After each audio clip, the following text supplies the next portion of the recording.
तो यार पिछली वीडियो पर काफी तगड़ा रेस्पॉन्स आया और प्रोबेबली अपना लाइक्स का टारगेट भी वो पूरा कर ही लेगी। तो जैसा कि मैंने प्रॉमिस किया था, अच्छा रेस्पॉन्स आने पे मैं डोमा पे वीडियो लाऊंगा, यानी अपर मून 2 पर। तो लो लेकर आ गया मैं वीडियो, जिसमें कि हम बेसिकली डोमा के बारे में सब कुछ जानेंगे, उसकी बैक स्टोरी, उससे लड़ा कौन था एंड फाइनली उसे डिफीट कैसे करा गया था।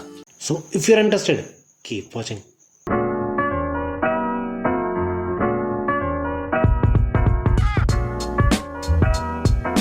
तो यार इन्फिनिटी कैसल आर्क के दौरान जब सारे डीमन स्लेयर्स एक दूसरे से अलग हो जाते हैं, जैसे कि मैंने इस वीडियो में भी बताया था तुम्हें, तो शिनोबू का सामना होता है अपर मून 2 डोमा से। और इस डीमन को देखते ही शिनोबू समझ जाती है कि यही वो डीमन है जिसने की उसकी बहन को मारा है। और जब वो शिनोबू को ग्रीट करता है तो वो थोड़ा सरप्राइज हो जाती है कि यार ये डीमन इतना हंसते हुए, इतने काल्मली बातें कैसे कर रहा है मुझसे। क्योंकि यार ऑब्वियसली डीमंस का नेचर ऐसा होता ही नहीं है ना, वो तो इंसानों को देखते टूट पड़ते हैं उन पर। लेकिन यार उन्हीं लाशों में से एक जिंदा लड़की मदद की भीख मांगती है शिनोबू से, जिसे डोमा खत्म करते हुए चुप करने की कोशिश करता है, लेकिन शिनोबू से बचा लेती है। लेकिन एट द एंड वो ये देखती है कि उसकी बॉडी के कई सारे पार्ट्स हो चुके हैं डोमा के अटैक से, जिसपे डोमा बड़ा ही इंसेन एक्सप्लेनेशन देता है कि मैंने उसकी मदद ही करी है उसे मार के, क्योंकि अब वो कोई पेन फील नहीं कर सकती, किसी भी तरीके की उसे सफरिंग नहीं होगी और किसी भी चीज से उसे अब डर नहीं लगेगा। और क्योंकि मैं उसे एंड में खाऊंगा तो वो मेरे साथ हमेशा हमेशा के लिए जिंदा रहेगी, अमर हो जाएगी। दैट्स एग्जैक्टली व्हाई ये बंदा मुझे बिल्कुल भी पसंद नहीं है। क्या लॉजिक है भैया ये। और ऐसा ही कुछ रिएक्शन शिनोबू का भी होता है, जिसमें डोमा बड़ा ही काल्मली ये पूछता है कि तुम्हारे साथ कुछ बुरा हुआ है क्या, तुम बड़ी दर्द में लग रही हो और इतने गुस्से में क्यों हो तुम। और इसके बाद हम शिनोबू के मुंह पे पहली बार गुस्सा देखते हैं और वो ये बोलती है डोमा से कि क्या मतलब पेनफुल, तुमने मेरी बहन को मारा है। और उस कोट के थ्रू ही डोमा को याद आता है कि हाँ उसने एक लड़की को मारा था, फ्लावर ब्रीदिंग यूज करती थी जो, और वो उसे खाना तो चाहता था लेकिन सनराइज होने की वजह से वो ऐसा कर नहीं पाया। और इतने में ही शिनोबू उस डीमन की सीधे आंख पर वार करती है, जिससे डोमा थोड़ा सरप्राइज भी होता है, लेकिन अपनी डीमन हार्ट की हेल्प से शिनोबू को अपने आप से दूर कर देता है। और इनफैक्ट उसी अटैक के थ्रू शिनोबू को काफी ज्यादा प्रॉब्लम भी आती है, क्योंकि उस अटैक की वजह से आसपास की हवा काफी ज्यादा ठंडी हो गई थी, जिस वजह से शिनोबू के लंग्स को काफी ज्यादा प्रॉब्लम हो रही थी ब्रीथ करने में। अब क्योंकि शिनोबू ने थ्रस्टिंग टेक्निक का यूज किया था और in place of neck Doma की आंख पर वार किया था, तो ये बोलता है तुम फास्ट हो, काफी ज्यादा फास्ट हो। लेकिन यार कितनी पैथेटिक हो, तुम्हें इतना भी नहीं पता कि एक डीमन को मारने के लिए उसका गला काटना पड़ता है। जिसपे शिनोबू कॉन्फिडेंटली जवाब देते हुए बोलती है पता है थ्रस्ट नहीं मार सकती डीमन को, लेकिन व्हाट अबाउट पॉइजन। और इतना बोलते ही डोमा की हालत खराब होने लग जाती है, लिटरली खून की उल्टियां देने लग जाता है। जिसपे शिनोबू यही सोच रही होती है और टेंशन में होती है कि ये पॉइजन अपर मून पे काम करेगा कि नहीं। एंड एज एक्सपेक्टेड डोमा की बॉडी उस पॉइजन से इम्यून हो जाती है, मतलब उस पॉइजन को ब्रेक कर देती है। लेकिन क्योंकि ये शिनोबू का पहला ही अटैक था, या फिर बोलूं पहला ही पॉइजन था, तो डोमा काफी ज्यादा इंटरेस्टेड रहता है कि अगला पॉइजन उस पर काम करेगा कि नहीं। देख रहे हो बंदा एक हशिरा के साथ खेल रहा है। लेकिन भैया शिनोबू भी अगले अटैक के लिए तैयार हो जाती है, क्योंकि उसे ये सब पहले से ही एक्सपेक्टेड था एंड दैट्स व्हाई उसे हम ज्यादा सरप्राइज होते हुए भी नहीं देखते। इसके बाद हमें डोमा के पास की कुछ ग्लिम्स दिखाई जाती है, जहाँ पर कि डोमा एक कल्ट का हेड होता है, वो भी इतनी छोटी एज में। और ये सब होने का रीजन सिर्फ एक होता है, डोमा की अपीयरेंस, यानी उसकी आंखों में रेम्बो था, उसके बाल भी बिल्कुल व्हाइट थे, जिस वजह से आसपास के सारे लोग उसे भगवान का फरिश्ता मानते थे। यूं समझते थे कि भगवान की बातें सुनता है, भगवान से कनेक्शन है इसका कुछ। लेकिन डोमा उन सबकी नासमझी पे रोता था, क्योंकि उसके अकॉर्डिंग गॉड बुद्धा कोई भी एग्जिस्ट नहीं करता। इंसान पैदा होता है जिस टाइम वो सब चीजें फील करता है, लेकिन मरने के बाद वो कुछ भी फील नहीं करता और मिट्टी में मिल जाता है। और क्योंकि उसके आसपास के लोग इतनी सिंपल सी चीजें भी नहीं समझते थे, तो वो उन सब लोगों को बेवकूफ समझता था। यानी समझ रहे हो, बंदे का नेचर जब वो इंसान था तब भी ऐसा ही था। इसके बाद हमें अगले ही पैनल में डोमा दिखाया जाता है, जिसने कि शिनोबू का लास्ट यानी 5th पॉइजन को कंज्यूम करा होता है, जिसका कि जरा सा भी इफेक्ट नहीं पड़ा होता उस पर, वो तुरंत ही हील हो जाता है। लेकिन इसके अपोजिट में शिनोबू की काफी ज्यादा बुरी हालत होती है, क्योंकि एक तो उसका कोई पॉइजन डोमा पे काम नहीं करा है, और दूसरी चीज डोमा ने जो उस पर अटैक किया था उस वजह से शिनोबू को सांस लेने में भी प्रॉब्लम आ रही होती है। जिसका शिनोबू जब डोमा पे अटैक करती है तो डोमा बड़ी आसानी से, यूं समझ लो टहलते टहलते शिनोबू को डैमेज पहुंचा देता है। अब इस पॉइंट ऑफ टाइम पे शिनोबू यही सोच रही होती है कि क्यों उसके हाथ इतने छोटे हैं, क्यों वो और ज्यादा लंबी नहीं हुई उसकी बहन की तरह। तरह। और ये सारी चीजें सोच के शिनोबू काफी ज्यादा होपलेस फील कर रही होती है, लेकिन तभी उसकी बहन उसके सामने आके खड़ी हो जाती है, of course because of his imagination. और वो जब शिनोबू से खड़ा होने को बोलती है तो शिनोबू कोशिश तो कर ही रही होती है, लेकिन वो भी ये जानती थी कि उसने काफी ज्यादा ब्लड लॉस कर दिया है, उसके लंग्स पे अटैक हुआ है क्योंकि, जिस वजह से वो ढंग से सांस भी नहीं ले पा रही। लेकिन यार एनीमे तो एनीमे, ये तुम कुछ भी कर लो। उसकी बहन ये बोलती है कि इस सब से कोई फर्क नहीं पड़ता, तुम्हें खड़ा होना ही पड़ेगा, insect Hashira. And at the end of this talk Shinobu finally अपने पैरों पे खड़ी हो ही जाती है। और ऐसा होने पे डोमा के मुंह से सिर्फ एक ही चीज निकलती है कि तुम अब तक खड़ी कैसे हो?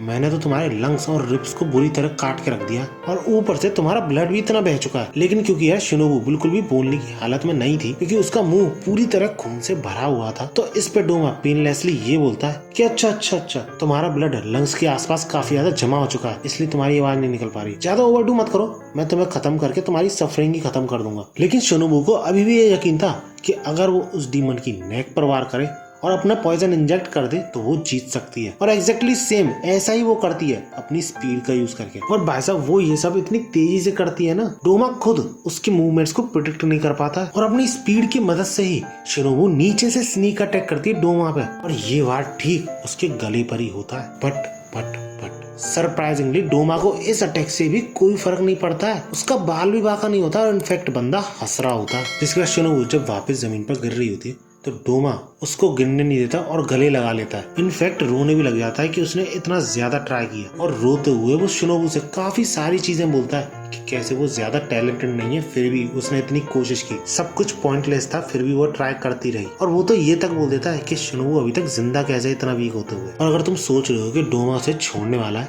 तो नहीं, बंदा शिनोबू को एब्जॉर्ब करने लग जाता है, मतलब एक तरीके से जिंदा ही निगलने लग जाता है। लेकिन इसी सब के दौरान कनाओ वहाँ पे पहुंच जाती है और शिनोबू को ऐसी स्टेट में देख के काफी ज्यादा घबरा जाती है और काफी ज्यादा फ्यूरियस होते हुए डोमा पे सीधे वार करने लग जाती है। लेकिन डोमा आसानी से डॉज कर लेता है उसके अटैक्स को और कनाओ से ये बोलता है, अरे ये डेंजरस है, तुम ऐसा मत करो, स्पेशली जब मैं किसी को एब्जॉर्ब कर रहा हूँ। बस इसलिए यार, इसी सीन की वजह से ये बंदा मुझे बिल्कुल भी पसंद नहीं। लेकिन फिर भी अगर किसी को ये बंदा पसंद है तो मुझे कमेंट में जरूर बताना। अब अगर वापस फाइट पर आए तो शिनोबू को अपनी आंखों के सामने ऐसे एब्जॉर्ब होते हुए देख कनाओ को काफी ज्यादा गुस्सा आता है। इतना ज्यादा गुस्सा में पूरे एनीमे में नहीं देखा गया इस बंदी को, हमेशा बिना स्माइल के या फिर हल्की सी स्माइल के साथ देखा है। और यार शिनोबू को पूरी तरीके से एब्जॉर्ब करने के बाद डोमा ये बोलता है कि यार आज की रात बड़ी तगड़ी है, एक के बाद एक फीस्ट आए जा रही है मेरे लिए। इसके बाद हमें कई सारे चैप्टर्स बाद ये दिखाया जाता है कि डोमा अचानक से अकाजा की प्रेजेंस को महसूस नहीं कर पा रहा था, जिसका की मतलब साफ था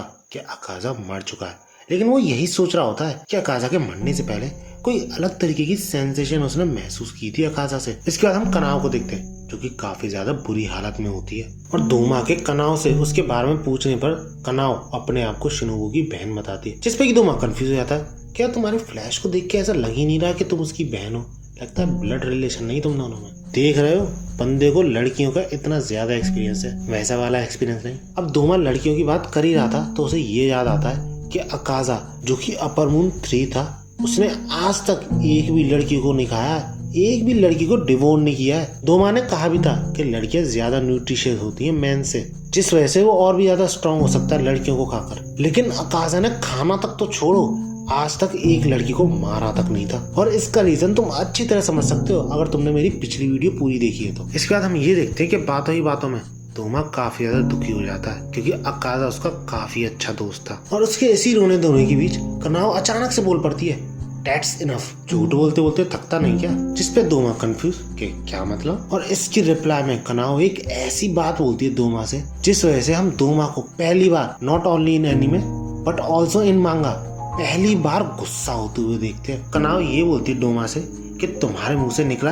एक एक वर्ड सब झूठ था, तुम जरा सा भी दुखी नहीं हो इस बात को लेकर कि तुम्हारा दोस्त मर चुका है, क्योंकि ना तो तुम्हारा चेहरा लाल हुआ है, ना तुम्हारे चेहरे पे ऐसे एक्सप्रेशन है, और सबसे बड़ी बात तुम्हें जरा सा भी गुस्सा नहीं आ रहा। जिससे कनाओ को ये साफ क्लियर हो जाता है कि डोमा कुछ फील ही नहीं कर सकता, ना जॉय, ना सैडनेस, ना एंगर, कुछ भी फील नहीं कर सकता। उसके लिए ये सब कुछ एक मिस्ट्री की तरह है। और कनाओ सही में बुली करते हुए डोमा को ये बोलती है कि तुम ज्यादा ही स्मार्ट बनने की कोशिश करते हो, ये सारे झूठ बोल के, जिससे कि तुम अपने इमोशन दूसरों को दिखा सको, लेकिन तुम एक एम्प्टी शेल की तरह हो जो कि कुछ भी महसूस नहीं कर सकता। और इस पे डोमा काफी ज्यादा फ्यूरियस हो जाता है और ये बोलता है कि मैं काफी सारी लड़कियों से मिला हूँ, ये पहली बार है कि कोई लड़की इतनी अनकाइंड है और ऐसी चीजें बोल रही है मुझसे। और इससे पहले कि कनाव कुछ और कर पाती बोल पाती, दोमा उसके तुरंत ही साइड में पहुंच जाता है और उस पर अटैक करने वाला होता है, जिससे कनाव बाल बाल बचती है और इसी के साथ दोमा पे काउंटर अटैक करते हुए उसको डैमेज भी पहुंचाती है। अब इस काउंटर अटैक पे दोमा अपना काउंटर अटैक करता है, जिसके थ्रू वो कनाव को दूर फेंक देता है।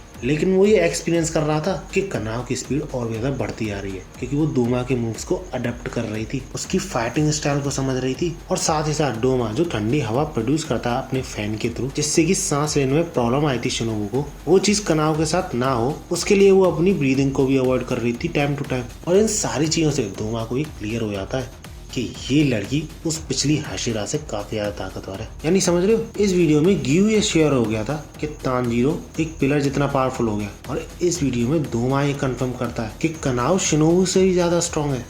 कनाव भी ये कंफर्म करती है कि जितने भी डीमन से वो आज तक लड़ी है, वो सारे इस डीमन के सामने दूध पीते बच्चे की तरह है। और वो ये भी कहती है कि अभी तक डोमा के सामने टिकने का रीजन उसका गुस्सा ही है। एंड फाइनली जब कनाव फिर से अटैक करना शुरू करती है अपनी फ्लावर ब्रीदिंग के साथ, तो बंदा उसके अटैक्स को हंसते हंसते डॉज कर रहा होता है और इवन काउंटर अटैक भी बड़ी आसानी से करता है। लेकिन उसके अटैक्स को भी कनाव अपनी सेकंड फॉर्म की हेल्प से नल एंड वॉइड कर देती है। लेकिन इस पॉइंट ऑफ टाइम तक डोमा को ये रियलाइज हो गया था कि इस लड़की की सबसे बड़ी पावर इसकी आईज है। ये छोटे मोटे मूवमेंट्स को भी जो कि उसके शोल्डर, उसके एल्बो, उसकी टोज तक में होते, उनसे डोमा का अगला मूव प्रिडिक्ट कर लेती है, जिस वजह से वो तुरंत ही उसकी आंखों पर वार करता है। लेकिन समहाउ जैसे तैसे मैनेज कर पाती है उस अटैक से बचना कनाव। इसके तुरंत ही बाद फिर से डोमा अपनी डीमन आर्ट की हेल्प से ठंडी हवा छोड़ता है, जिससे भी बाल बाल बच पाती है कनाव। और सही में कनाव इस वक्त होपलेस सिचुएशन में होती है, क्योंकि एक के बाद एक डोमा अटैक करे जा रहा होता है कनाव पे, उसे मौका ही नहीं दे रहा होता कुछ भी सोचने समझने का। और डोमा का अपर हैंड इसलिए भी था इस फाइट में क्योंकि वो मिड रेंज अटैक तो करता ही था,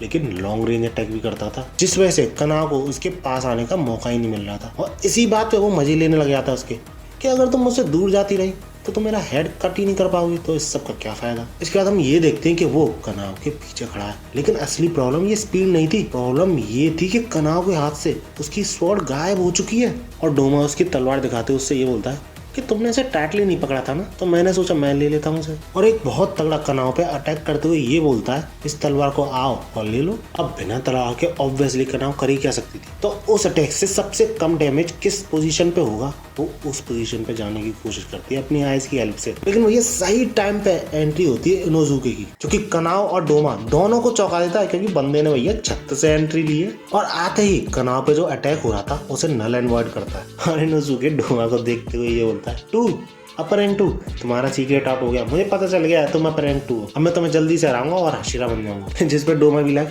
मैं अपर रैंक 2 हूँ, वैसे मैं ये सब छुपाता तो नहीं हूँ। जिसके बाद इनोजुके कनाव को ऐसी हालत में देखते हुए ये बोलता है, तुम इतनी बुरी तरह हर्ट कैसे हो गई, अगर तुम ऐसे ही हर्ट होती रही तो शिनोबू बहुत डांटेगी तुम्हें। और ये चीज सुन के कनाव बिल्कुल शांत हो जाती है, और इसी चीज से इनोजुके भी समझ जाता है कि शिनोबू मर चुकी है। जिस पे यार ये घिनौना डीमन डोमा बोल पड़ता है कि ऑफ कोर्स वो नहीं मरी है, वो मेरा पार्ट बन चुकी है और हर तरीके की सफरिंग से फ्री हो चुकी है। और ये चीज सुन के इनोजुके के मन में शिनोबू की मेमोरीज फ्लैश होने लगती है। इनोजुके काफी ज्यादा सीरियस हो जाता है और उसके आसपास का ऑरा भी चेंज हो जाता है अचानक से, जिसके तुरंत ही इनोजुके डोमा पे अटैक करता है। लेकिन कनाव उसे पीछे से वार्न भी करती है कि जो कोल्ड एयर है उसके आसपास उसमें ब्रीथ मत करना। अब भैया डोमा इनोजुके की फाइटिंग स्टाइल देख के काफी ज्यादा हंस रहा होता है, ये कैसी स्लोपी टेक्निक है, और ऊपर से तुम्हारी कटाना तो देखो टूटी फूटी सी। और जब डोमा इनोजुके पे अटैक करता है तो उस अटैक को बड़ी आसानी से डॉज करके इनोजुके कनाव के पास पहुंच जाता है। इस पे हमें ये शो कराया जाता है कि इनोजुके तो लड़ भी नहीं रहा था डोमा से,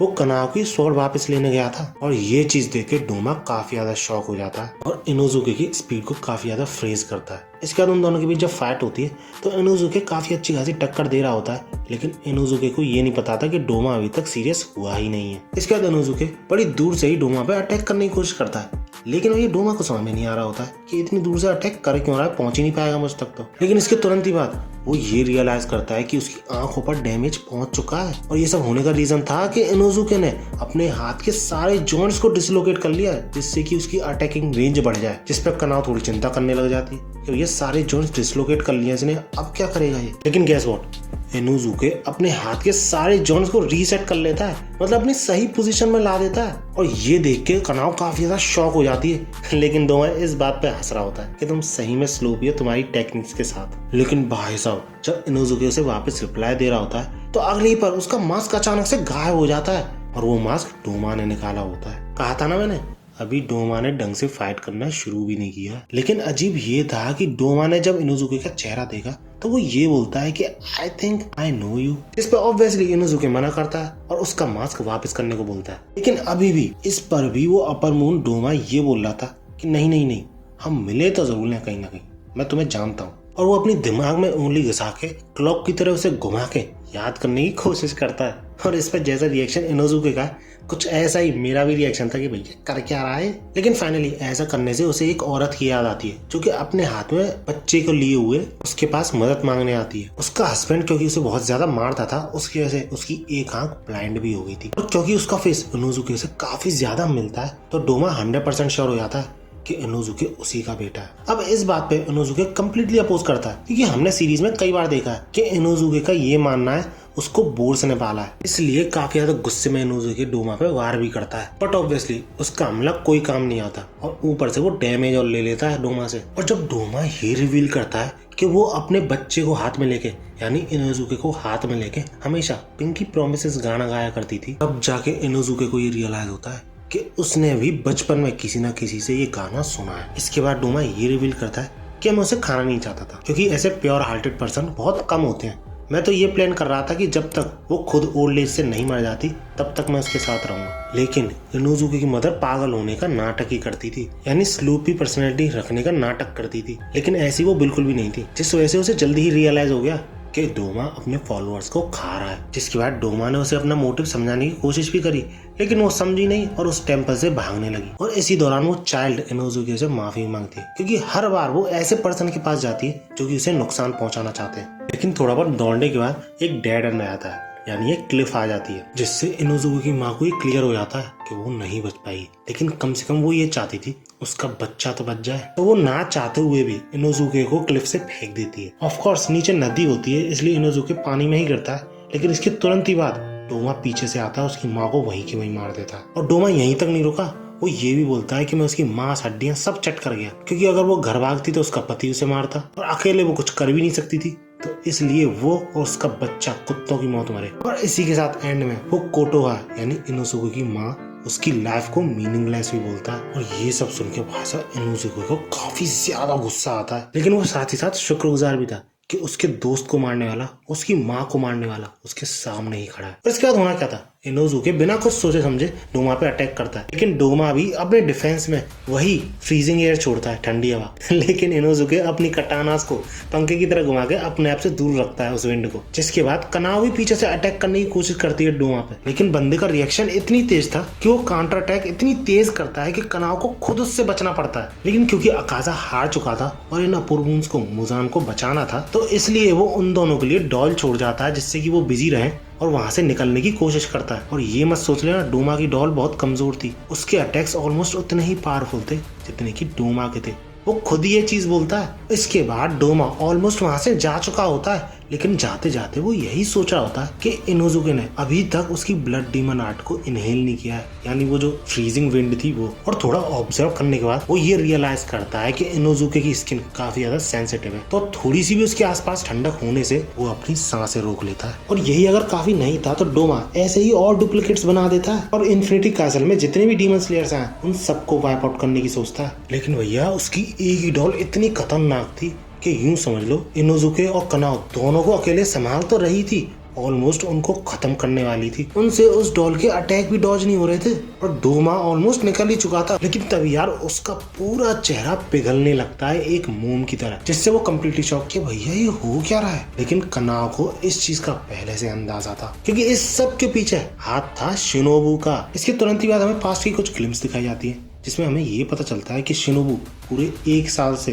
विस्टेरिया फ्लावर्स को कंज्यूम कर रही थी, जिस वजह से उसकी पूरी बॉडी में पॉइजन दौड़ रहा था खून के साथ साथ, क्योंकि उसे पहले से अंदाजा था कि अपर मून 2 ने उसकी बहन को मारा है और उसको हराना इतना आसान नहीं होगा, क्योंकि ऐसे अपर मून के लिए लगभग 2 से 3 हशराज लगते हैं। और क्योंकि उसकी बहन ने यही बताया था कि वो डीमन औरतों को और लड़कियों को खाने के पीछे ऑब्सेस्ड है, तो वो शिनोबू को हराने के बाद भी उसे खाने की, कंज्यूम करने की कोशिश जरूर करेगा। अब इस पॉइजन का छोटा अमाउंट तो डोमा पे काम नहीं करा था, जैसे कि हमने पहले देखा था। शिनोबू के सारे पॉइजन इनइफेक्टिव थे डोमा पर, लेकिन शिनोबू खुद एक पॉइजन थी जिसमें कि 37 किलोग्राम्स ऑफ पॉइजन दौड़ रहा था, जो कि 70 टाइम्स ज्यादा खतरनाक है, जिस वजह से डोमा की धीरे धीरे करके पूरी बॉडी पिघलने लगती है, इवन हड्डियां तक पिघलने लग जाती हैं अपर मून 2 की, क्योंकि डोमा कमजोर पड़ रहा था। इस वजह से डॉल्स भी डिसअपीयर हो जाती है। और क्योंकि शिनोबू ने खुद को सैक्रिफाइस करके कनाओ को ये मौका दिया था, तो वो तुरंत ही इनोजुके से ये बोलती है कि एक साथ उस पर हमला करते हैं, क्योंकि वो बिल्कुल भी नहीं चाहती थी कि शिनोबू की डेथ वेन में जाए। लेकिन भाई साहब डोमा ऐसी हालत में भी बहुत ही पावरफुल अटैक करता है, जिससे वो दोनों शॉक हो जाते हैं, क्योंकि अटैक तो बड़ा था ही साथ अगर उन्हें ब्रीथ करने की भी कोशिश करी तो भी उनके बहुत ज्यादा चांसेस है हारने के। अब ऐसी सिचुएशन पे कनाओ के पास सिर्फ एक ही तरीका बचता है फ्लावर ब्रीदिंग की फाइनल फॉर्म यूज करने का, जो कि था वर्मिलियन आई। लेकिन इस टेक्निक को यूज करने का ट्रेड ऑफ ये था कि इस टेक्निक को सिर्फ 2 से 3 बार यूज करने से ही कोई भी पर्सन कंप्लीटली ब्लाइंड हो सकता है। लेकिन क्योंकि शिनोबू के सैक्रिफाइस के आगे ये कुछ भी नहीं था, तो वो ये यूज करती ही है। और इनोजुके को बचाते हुए, उस डीमन आर्ट को नल एंड वॉइड करते हुए फाइनली डोमा के गले पर वार करती है। लेकिन क्योंकि अपर मून की गर्दन वैसे भी थिकी होती है, तो इनोजुके अपनी तलवार फेंक के और भी ज्यादा प्रेशर लगाने की कोशिश करता है, और वो प्रेशर फाइनली काम आता है और डोमा की मुंडी धड़ से अलग हो जाती है। लेकिन बंदे को अभी भी उम्मीद थी कि वो जी सकता है, जैसे कि मुजान कर सकता है और अकाजा लास्ट में कर पाया था। लेकिन भैया मुजान तो डीमन किंग था और अकाजा के तो भैया कितने स्ट्रॉन्ग रीजंस थे, हर कोई ऐसा थोड़ी कर सकता है। इसलिए डोमा फाइनली डिसइंटीग्रेट हो जाता है और इसी तरह अपर मून 2 का भी एंड हो जाता है। चल आज की वीडियो में इतना ही। वीडियो अच्छी लगी हो तो लाइक जरूर करना और ऐसे ही वीडियोस के लिए मेरे चैनल को सब्सक्राइब जरूर कर देना। वीडियो का टारगेट रखते हैं 500 लाइक्स, क्योंकि इसका रीजन ये है कि अगली वीडियो 1 घंटे तक की हो सकती है, क्योंकि यार अपर मून फर्स्ट की बात होगी जिसमें कि योरुइची की लाइफ भी आएगी, तो इतना एक्सपेक्ट तो कर ही सकता हूँ ना मैं तुमसे। पिछली वीडियो पे अच्छे रेस्पॉन्स के लिए थैंक यू।